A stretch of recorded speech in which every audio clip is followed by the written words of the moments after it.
Hello and welcome back to the Matrix Green Pill podcast. I'm your host, Hilmarie Hutchison, and today's guest brings a rare mix of entrepreneurial grit, emotional resilience, and a deep commitment to conscious living. Justine Dampt is the founder of Shake Your Plants, better known as SYP or SIP, a brand transforming everyday hydration into powerful, functional, plant-based drinks. With 99% less carbon and 99% less plastic than conventional beverages, SIP reflects her belief that sustainability should be simple, accessible, and delicious. But behind the scenes is a profoundly human story. Justine, welcome and thank you so much for joining me today. Thank you so much for having me. I'm very, very happy to have this chat with you today. Let's start with your background. Can you tell us a little bit about yourself and how you ended up here in the UAE? So, as my French accent will give you some clue, I'm originally French, born and raised in France, from French parents, so nothing excited here. Then I studied in Paris, then Montreal, and in exchange program, they sent me to Finland. After all of these North countries, I really needed some sun. So I found an internship in Egypt, turned out into my first venture, and I stayed in Egypt until the Egyptian Revolution in January 2011. So that's basically the Egyptian Revolution that pushed me out of the country into Dubai, where I came with nothing at all, actually, my passport and not very much. And the love story with Dubai started there. Amazing. So you've been in Dubai for 14 years now? Yes, almost 15 years. Yeah, correct. Amazing. So why Dubai from Egypt? What was the interest in coming to Dubai? I'm going to sound very old, but at that time, I don't know how it is now, but at that time, it was kind of a natural fit for young expat to aim to go to Dubai. So you were in Egypt, we had a wonderful expat life, but the next step in anybody's career as a young expat was to come to Dubai. So I think that was already embedded in me that I wanted to go to Dubai. I was visiting Dubai, visiting France on a regular basis. So the relocation was kind of a natural step for me at that stage. Okay, excellent. So you knew something about Dubai when you first made the move. And during that time, it was becoming quite popular for Europeans to move to Dubai. So let's shift and talk about your interest. You have a passion for plant-based living. What sparked this passion for you?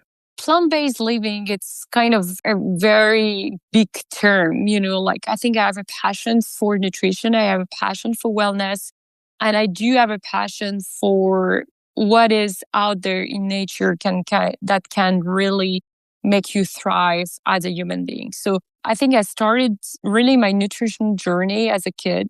I come from a family where my parents and grandparents always focus on very good ingredients. So they were sourcing a lot of the produce or, any kind of food that we were eating was sourced or made in an artisan way to made in a traditional way. So we never really had any kind of processed food at home. So I think my love for food really started there. But I grew up in boarding school and then, I left when I was studying and later as a young adult, I realized that the food that I was eating was very far away from the way I grew up. I started to feel kind of unbalanced. I just felt something was off in my body. And then I dealt with a few, nothing really major, but, little health things that are bothering you. And I went deeper and I realized the science and the nutrition science behind the food. And I did a health coaching training and a nutritionist course that really put word into what intuitively I've been growing up on. It all came up from this desire to reconnect with a more natural, true way of eating that my journey started, really. I love that your parents and your grandparents set such a great example for you. They were really good role models of using natural products and whole foods in the ingredients when you were eating at home. And that when you went to boarding school and the food changed, you could actually notice the change in your health. So there was the proof in it that eating the natural way was better for your health. And then you were able to take that forward in what you were going to do next. Let's talk about Shake Your Plants. Very interesting name. First of all, tell us about the name and then explain the concept to us. Yeah, it's a play on everything's natural that we are using in our product. And it's a play, of course, on SIP, Shake Your Plant SIP. The idea was really to boost the water you drink every day into wellness. For instance, our hydration electrolytes are made with coconut water and organic blueberries. The kombucha, our gut health product, is made out of a kombucha. So we take the tea leaves in the mountain of Taiwan, we brew that, we create a real kombucha, and then we boost it with probiotic. So the desire of using natural recipes or, natural traditional remedies is very much the base of our company. So we thought so important to have this plant as a name somewhere in the company. And we wanted something edgy and something that people will remember. So the name came from really the DNA of the brand. Very clever name. I love it. You were entering a very saturated market, though, because there are a lot of players in the natural space, in the drink space, I imagine. Where was the gap? What gap did you see that you imagined or that you knew that SIP could fill? First of all, when I started to work on that project, it was not a saturated market at all. We started to work on that project before the launch of Montreal. Liquid IV was just being acquired in the US. So I exited my previous business in the end of 2019, and we started to work on the concept of SIP. It took us some time to launch. First of all, we have to find the right partner in terms of sustainability, in terms of ingredients. That took us to different countries and different lead that finally materialized in 2022. And we were about to launch our first hydration product in July 2022. And we had to recall 80,000 sachets 1 week before the launch. Oh, wow. What a shock. That must have been a huge setback. Can you tell us a bit about that moment and what you learned from having to go through something like that? Huge. It was massive. So we had invested literally everything. We had made a small round of our angel investors. And, in my industry, the minimum order quantity is quite large. So you cannot just enter and order a few thousand pieces and see, or a few hundred pieces and see how it works. You have to order hundreds of thousands of pieces at the time. It has an entry cost for any kind of small business. And we had invested everything. We worked on the development of those products for literally years. And the powder crystallized at the manufacturing level. It was not a packaging issue. It was really a manufacturing default. And we were working with a very famous, trustworthy German company. And it was just unfortunate. One ingredient was sourced from a different supplier than what had been used during the sample. And it's a very fragile material. So it's a little bit of an alternation in the sourcing or in the process of making the powder can really change the consistency of the products. And it ended up that the powder crystallized in the sachets before the launch. So we decided not to go ahead and cancel this entire production. So thankfully, our factory, our partners, they've been so supportive. They've been so understanding. I mean, the mistake was coming from them, but after investigation, they recognized that and they refunded us the money, which was kind of make it or break it moment. So it was a very, very important, a pivot moment for us. And somehow we were still in business after that. So that's how we launched our first product that was supposed to be our second product. But all of that took us months. We launched almost a year after what we were planning to do. We had a bit of challenges and, on the road to launch the product. So just to answer your question, I think that when we started, we identified that nobody in the UAE was doing anything around hydration. When I was going to pitch my idea of adding something in your water with natural fruits or, superfood, nobody really understood what I wanted to do. Sachets was only for sports and athletic drinks. It was absolutely not performance drink. It was absolutely not like a lifestyle. 5 years later, people are like, yes, of course, like electrolyte became like kind of a daily item that everybody has at their house. But 5 years ago, that was absolutely not the case. That being said, I think we have a very unique approach, which is a totally natural, no sugar, no preservatives, no fillers approach. We don't hide as well any ingredients. So we mention every single thing, even like the ingredients that could happen as a residus of the process of turning the liquid into powder. So we're very transparent in our approach. I love that you didn't rush to market. You took your time, sourced the right products, really did your research to create the best possible product that you could. And shocking that you had to recall 80,000 sachets. My goodness, you can't imagine that one small variation in one ingredient could make such an impact on the product. Of course, it made sense to rather recall it than send it out there and ruin the brand name from the outset. I'm also happy that your partners setting this up was honest and open and gave you the refund so that you didn't shut down the company right before you even got to launch it. That is amazing. When people see SIP today, what do you hope they feel or understand about the mission behind the product? The transparency and the science-backed theory. And I think the transparency goes with honesty. So honesty, transparency, as well as the doctor-backed product. I think that is the most important for us. Excellent. I also liked how you said earlier that your approach is totally natural, no sugars, no fillers, and as you said, the transparency and the honesty so that you're not putting things in there that can have adverse side effects for people without them even knowing what they're taking in. Totally. Let's change direction a little bit and talk about a difficult period in your life. You've spoken candidly about losing your daughter at birth in February 2023, almost 2 years ago now, a moment that changed everything for you. Firstly, let me say that I'm so sorry for your loss. How did that experience reshape your sense of purpose as a founder and as a human being? It's one day to another, your entire world really fall apart.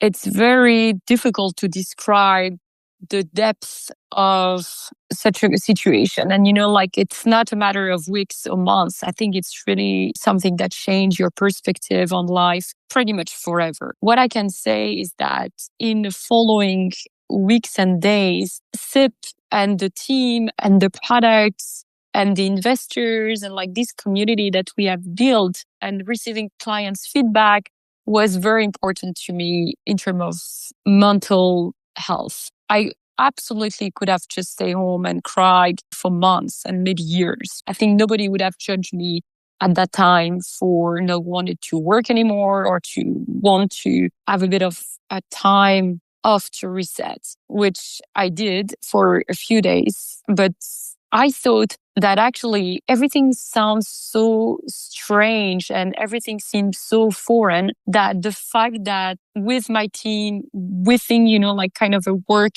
setup sounds so familiar and something that I enjoy so much that I was like, actually, I need that. I need this energy. I need to feel like myself. I need to feel that I'm useful to the people I work with, to the people that I'm serving, to my investors. Would not be myself to give up on everything I built. Is the life that I enjoy, is the life that I built for myself.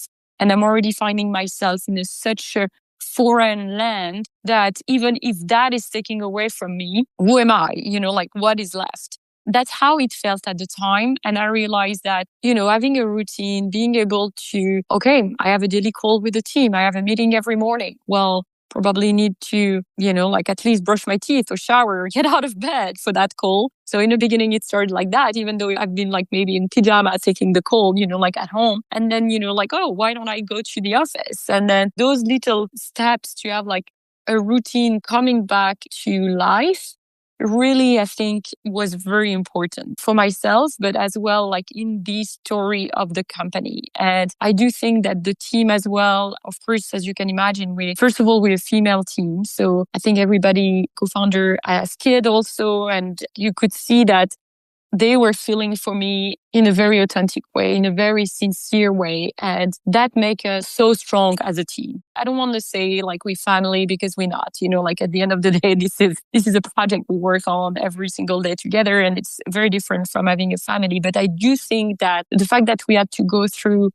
different challenges at work and all of these very personal and very difficult challenges as founders, as people, I think made us like to be such a good team because we know each other when things are going great, when, like we had Spinnies and, we record Shark Tank and all of those kind of things as well in our darkest and lowest. And we respect each other and we support each other at all of those times. So I think it's a very unique thing to share with the people that you work with every single day. Well, thank you for sharing that experience and being so open and vulnerable about it, because it's not everyone that can find the words to talk about such a painful experience. But the takeaway I get from you is that community support meant a lot to you, your team, the comfort of your routine, the empathy from your team members. And as you said, going through difficulties brings you closer to the team as well. So thank you so much. That is for sure. And, like I'm always telling the team, but also like investors, like there's a few reasons. There's mainly two reasons why startups fail. One, running out of cash. Second, the team is splitting. They don't get along. And at the end, like they're not focused on one goal. And that is kind of like the end of it. And I always say to the team, like, whatever happened to us, I am 100% confident that with everything we've been through, we are unbreakable as a team. And I think that's why investors as well trust us, despite, like the different challenges of the production and the changes of product and everything that could have happened in the past. I think they are very happy to see us stay together and now, like growing in the right direction. That's amazing. And I think you're so right that the team is so important. It absolutely makes or breaks something. So I love that you highlighted that. I want to talk a little bit about what you're doing now. In addition, you are investing as a business angel in health and wellness. What qualities do you look for in founders who want to create meaningful impact? First of all, I need to like the product. I need to see that there is a market fit. I use a lot of product in terms of cleaning, in terms of food. It's the wellness sphere, something that I think I have a good understanding of and that I personally use. It's an industry segment that I would say that I know from a business side, but I am also on the other side as a user. So I need to, first of all, have some kind of love or I can see the market fit of a product. That's the first thing. And the second thing, in terms of the team, I would just tell you what I actually don't like. I don't like salespeople that are overselling, overcommitted. I like to have founders that are optimistic, but also have a good understanding of the space in the world. So I don't like people who are bragging. I don't like people who are overconfident when nothing has been delivered before. And that is like one of the first thing. And I do think that a lot of people are all about posting on LinkedIn. And at the end of the day, you look at the sales and like there's not very much. It's something I like people who achieve, like I like people who work. I'm an operator. I'm more like kind of behind the scene, even though today we are doing a podcast is really me coming out of my comfort zone. I'm more like a doer behind the scenes. So I admire that. And of course, the resilience. So I like to ask founders like about the challenges, how they overcome issues, what kind of processes do they have in place within the team when something goes wrong. Okay, you have plastic found in your nut butter. That happened to me, by the way, in my previous business. How do you react to that? Are you going to be the type who's going to totally panic, or are you going to be the type to be able to find resourceful, think outside of the box and sort it out? Because that's, for me, is a sign of resilience, because you get hit constantly by different challenges, right? The most important quality is to be creative, to be able to do a lot with not very much, and to really think out of the box all the time. And of course, I try to apply that to the team all the time. I love that. I think there's some valuable lessons that you've shared in there. Not being too overzealous in being salesy or bragging, less talking and more doing, and also actually having a good understanding of the space that you're trying to operate in. I think that is so important. For companies or for brands who are trying to balance sustainability, performance, and consumer appeal, that can be really challenging. How do you approach product development that honors all three? So I'll tell you, we've been actually structuring ourselves to be B Corp certified. So we're very proud that we finally finished the assessment. We've been working on that for a couple of years, and it was very important for me to work on that from the beginning. Because when you don't wait to be like a company of a certain size, first of all, because the process of assessment is very, very complex, whatever certification you want to go with. But I do think that going for a certification will allow you to structure yourself and be true to the values that you want to represent. So I'm taking the B Corp as an example. If you go through the assessment of B Corp, you will need to have some kind of governance, some type of processes of assessment of suppliers, for instance, or sourcing ingredients, or establish a very strong vision, that is linked to impact. So I do think that the B Corp for me is kind of the pinnacle on how impact investors or impact founders should be structuring the business. I'm speaking of structure. I'm not judging the value of the certificate, the stamp. I think the stamp is very good for users and clients to know that this company is or not, like B Corp or, 1% for the planet or whatever is the stamp that you pick. But I do think that if you pick a certification that is very deep in the structure that allow you from day one to have all the different pillars in place to be really true to the values on the supplier side, on the clients, on the business development. And I'm very, very proud that we have established that from day one almost with SIP. I think that's something I've not heard before. And I think that's really good advice for a new business setting up because, as you say, people might think, well, I need to get to a certain size, make a certain amount of profit before I can start that process. But the value in getting the certification is not just for the recognition, but actually because it helps you set the right pillars and structures in place. I think that's really interesting. And then, of course, that also shows from the outset your commitment to creating a business that is a force for good, keeping in mind the impact on employees, the community, and the environment. Of course, the ultimate goal is to get the certification, but really a certification like B Corp goes very deep. And one can argue, but they don't go deep enough on what certain sustainability goal or whatever. But I think if you keep in mind what is an impact business, such certification will give you the basics of every pillar and structure and governance that you need to achieve to really be true from the supplier selection to your mission written in your company legal status, if that makes sense. Yes, absolutely. From the perspective of somebody who's been on both sides, as a founder, creating a product, and also as an investor in businesses, what advice would you give to someone who has a good idea but might be holding back because of fear, whether that's fear of failure or uncertainty or feeling that they're not ready? First of all, if you're afraid of failing, I'm not sure that entrepreneurship is a good path for you because it is made by mini failure every single day. Everybody's telling you no, and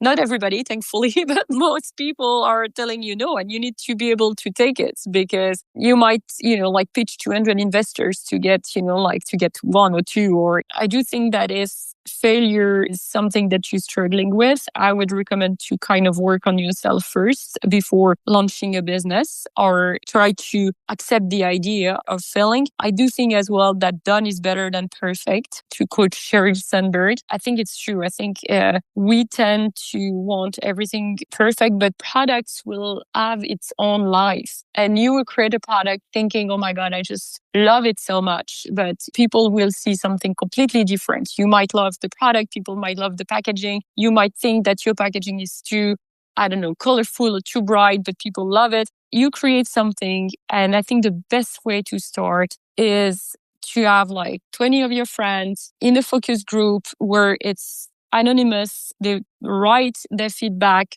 in a very anonymous way and just rating, like they don't even need to kind of write a novel. I think that is very, very good to have like very concrete feedback on the product you try to build before it goes to market, before you make everything perfect. And we've done that. We've done focus groups and we've done countless amount of like sampling and testing. And everybody here at the office, I'm working from the bureau Dubai, and everybody here like has tasted or, like try new product at some point. I think it's very important to get feedback and to get something out there before it's perfect, because it takes time to actually build a product that will be the final product that you will be selling. Excellent. Some really good tips there. Number one, as you say, as a founder, somebody starting a business, you cannot be afraid of failure, because that's just par for the course in running a business. But I also liked how you said, just get it out there, because oftentimes by getting it out there, or at least, as you said, focus groups, friends, people to try it, you might actually figure out some issues early on, and that you end up with a better product at the end of the day than you even had in mind because you got some feedback. I love that Sheryl Sandberg quote, done is better than perfect. That's almost how it was with this podcast. It certainly wasn't perfect in the beginning, but we said, you know what? Just get started. We'll learn along the way. And 5 years down the line, we're still learning. So I like that quote. It's very good. Yeah, I think it's true every day. I remind myself, and I'm a bit of a perfectionist also, but like there's a fine line between having something that is good enough and procrastination. So, like it's something that I'm myself, like in all transparency, really struggling in a sense that I'm really pushing myself to launch more product faster and try to get feedback. So all of that is, I'm applying, don't think that I figured it all out, like I'm applying all of that to myself. So what's next for SIP and what's next for you, both as a founder and as an investor? As a founder, I'm looking to a big exit in the next 5 to 6 years. So that's really the goal that we are working towards. As a company, we are launching a lot of new products. So we've got a new co-founder. Her name is Dr. Jacqueline Sheng, and she joined us a few months ago in the summer. And she's now overviewing all our pipeline of products and new product and innovation. She's got a lot of connection, a lot of ideas, and some very novel products are going to hit the market in the coming months. So it's continuing the partnership that we have with Spinneys, which is the distribution in retail and in exclusivity for the UAE. So we are pursuing that. We just signed with Karim as an exclusive partner as well. So we're very excited to start as well our online presence with them and focus on the new product with Jacqueline for the UAE, but as well for Singapore and Saudi. So that's the focus at the moment. Amazing. A lot of exciting things in the pipeline, both for you and for SIP. And I wish you all the very best with these new things that's happening for you. Sounds brilliant. Thank you very much. Now we've come to the segment of our show where I will ask you some rapid fire questions, our version of a game show. Are you ready? Yeah. Sustainability or innovation? What drives you more? Sustainability. Your favorite SIP flavor? Grapefruit. A book, practice, or mindset that helped you heal and stay grounded? Oh, that's a tough one. I would say that I do a lot of meditation with my kids before bed, and that is actually my meditation too, and I like that. Lovely. One lesson every early stage founder should learn quickly? To accept critical feedback and to accept no as an encouragement. Very good. What does purpose mean to you? Be true to yourself. And what is one thing you do every day, no matter how busy you get? I move. So whatever it's a run, whatever it's a walk, whatever it's cycling, swimming, Pilates, there is a movement every single day. Fantastic. Well, thank you for playing along. That was easy enough. Now I would like to ask you our signature green pill question. Could you share an inspiring or life-changing experience that you have gone through, your green pill moment? I think we spoke about that, but I can't think about anything bigger than my daughter, Angie. I think, I want to believe that she came on earth to make me stronger and to make us probably be better parents and also learn to give back. We set up a small foundation for her. And we try to help other families, maybe less fortunate, with facing similar situation. And I do think that I want our life to have like a bigger purpose and a bigger meaning. And I can't think about a bigger event in my life at the moment. Thank you so much for sharing such a personal story with such openness and strength. And I love that you've set up the foundation to help other families that are going through something similar. Because as you say, not everyone has the resources or the support network to help them through such a difficult time. Your journey certainly shows that entrepreneurship isn't just about building companies. It's about building meaning, compassion, and impact along the way. Before we close, can you please tell our listeners where they can connect with you or learn more about SIP? Sure. So I'm on our website, shakeyourplants.com, on Instagram at shakeyourplants, and my LinkedIn, Justine Dampt. Thank you so much for that. And to our listeners, thank you for joining us for another episode of the Matrix Green Pill podcast. If this conversation moved you or inspired you as it did me, please follow the show and leave us a 5-star review. It helps us reach more people who need to hear these stories. Until next time, stay curious, stay brave, and don't forget what truly matters in life. If you enjoy our conversations, please like and subscribe. See you next Wednesday.